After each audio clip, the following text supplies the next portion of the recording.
Hello and welcome yet again to another incredible episode of Adventures in Entrepreneurship. I am your host, Jared. This, of course, is Captain Clay. And Clay, today we're going to talk about marriage. I know we talked about this once before on Adventures here, just want to talk about the importance. I know Napoleon Hill talks about having that wife and that she will be willing to stick by you no matter through thick and thin. Even if you fail, she will be there with you to start over again. Why don't you expound a little bit for us? I know you've been married for 10 years now. Yeah, 10 years. I'm almost to get married, and so Friday. Hey, no need to RSVP, just show up. So why don't you just tell us a little bit here through business and all the hours that you put in, but yet still maintaining time for your wife and keeping your relationship with your wife fresh and thriving. Well, and I'm going to be real with you. I feel, I'm going to talk about it because I think it's important to talk about it, but I want you to know I feel extremely underqualified to be an expert in this area. But I think it's important we talk about it and hopefully it just gets you thinking. Hopefully it gets you thinking. My wife, Vanessa, is probably the most incredible woman out there. I mean, one of the most incredible people. And I know that you're married to someone you think you're more incredible. But she's more incredible than your wife. But anyway, no, but she's awesome. And the thing is that she's awesome when we lived in the apartment and we couldn't turn on the AC because we had to make I made a decision to buy a Yellow Page ad and increase our mini storage size as opposed to paying for as opposed to turning on the AC. So we didn't have AC. I know she's awesome because she maintained an awesome attitude when I told her she had to walk to ORU instead of drive a car because I needed it for DJ shows. I knew she was awesome because like 4 days after we got engaged or 3 days after we got engaged, we bought about $10,000 of equipment from Guitar Center and we loaded it into our Mazda MPV and we could fit all of the gear and if we just put it all in just right, we could fit it all in there, but we couldn't fit her in. So she had to sit with a gig rig on her lap, one of these large molded plastic pieces, all the way from Minnesota to Tulsa, 12 hours. And I know that my wife's been tested in that area and she's always remained true, and I will tell you that she's awesome. So really she should be the one giving this lesson. But I'm going to tell you that when you find a wife who's great, you end up having a happy life. They always say if he finds a good wife, has a happy life, or something like that. What I'm saying is that you need to find a spouse that can encourage you as you go through this stuff. Because when you start a company, man, I mean, it's not fun getting audited. It's not fun having an employee, steal your information, try to compete with you.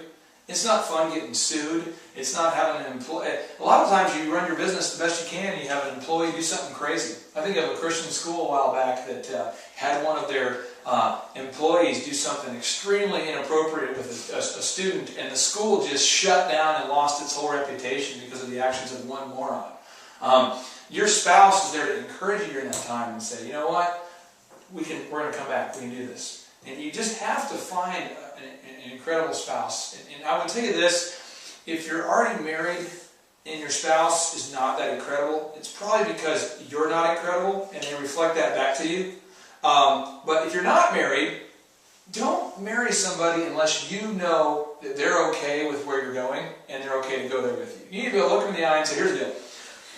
We're probably going to be poor for an extended period of time, and your life will always be, it'll always be changing, and the foundation's always moving under you, and we're always doing things, and there's extreme ups and downs, and I'm going to have a dynamic life because I'm an entrepreneur, which is code for meaning I'm a man with my hair on fire all the time. So you need to find that spouse who can encourage you. Now, as far as finding time, for me, what I do is I try to get home. I do a training with Farmers Insurance, so I leave home at 5 every day. But I try to be home at like 5 o'clock, leave the office at 5, get home about 5:30, and I turn my phone off. So if like the office is burning down, I won't know about it until the next morning. If you call my phone, it actually rings to Ryan or Tim's phone. You can't actually call me. I do these things because otherwise I couldn't guard my time. On the weekends, I'm not reachable. And I had to guard those times. And forever I didn't do that. And it's a form of insanity. You feel like you have to answer your office phone all the time, 24 hours a day. So you need to set the 2 action steps here. You need to set clear boundaries in your relationship. Say, after this time, you cannot reach me. No more business time. It's family time. And the second is you need to make your spouse feel important. And I stink at this. I'm usually great at holidays because I'm not a big event kind of guy. So I do some over-the-top awesomeness. Yeah, you know that, Vanessa. Awesome stuff in the holidays. But it's when it's a Tuesday in October and it's nobody's birthday. That's when you have to be awesome. It's when it's a Friday in March. That's when you have to make them feel appreciated. So I'd go out of your way to make them feel appreciated. Gotcha. And if we could just for 1 second, just talk for a second here about remaining true to your spouse. Yeah. And not being an idiot. And reaching, you see this all the time, it's in the news, our presidents have done this time and time again, that you reach this level of success and you think you can just do whatever you want to do. And somehow the wife is the first thing to go.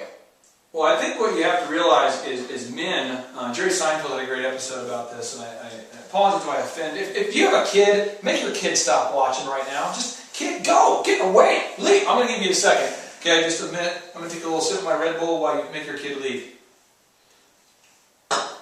Come on, kid, get out of here. Okay, here's the deal. Men, as a general rule, think with their penis and then justify with their mind. Women think with their mind and then yell at the penis. So I'm just telling you, if you're a man, make sure that your penis is not making decisions. Just, penis, stop making decisions. That's what has to happen. I don't have anything more to tell I you. don't think there is anything more to say. It's so true. Don't make a decision, just make a decision with his head. That's all you got to know. Go to the zoo, watch monkeys. They don't actually use their mind, they can't reason. But watch the kind of primal activity they engage in. That's what a lot of men are doing. You know, that's what a lot of men what we do. We got to make sure that we are not being primal. We got to make sure that we are living with principle. And that's the difference between humans and other beings, is that we have a rational mind, and God gave us the ability to make decisions. And I personally wish He didn't give me the ability to make decisions, so I wouldn't make bad ones. But we have decisions, making power. So there you have it. Thank you for tuning in today to Adventures in Entrepreneurship. Of course, I'm Jared, this is Clay. You can leave your comments on our Facebook page, our YouTube channel. You can always email Clay directly at clay@makeyourlifeepic.com. Clay, anything you want to send us off with today? I'm working on a new theme song for the show, and it's going to need a lot of cowbell.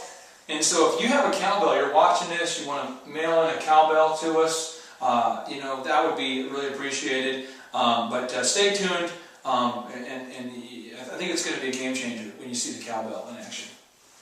That's what we got for you today.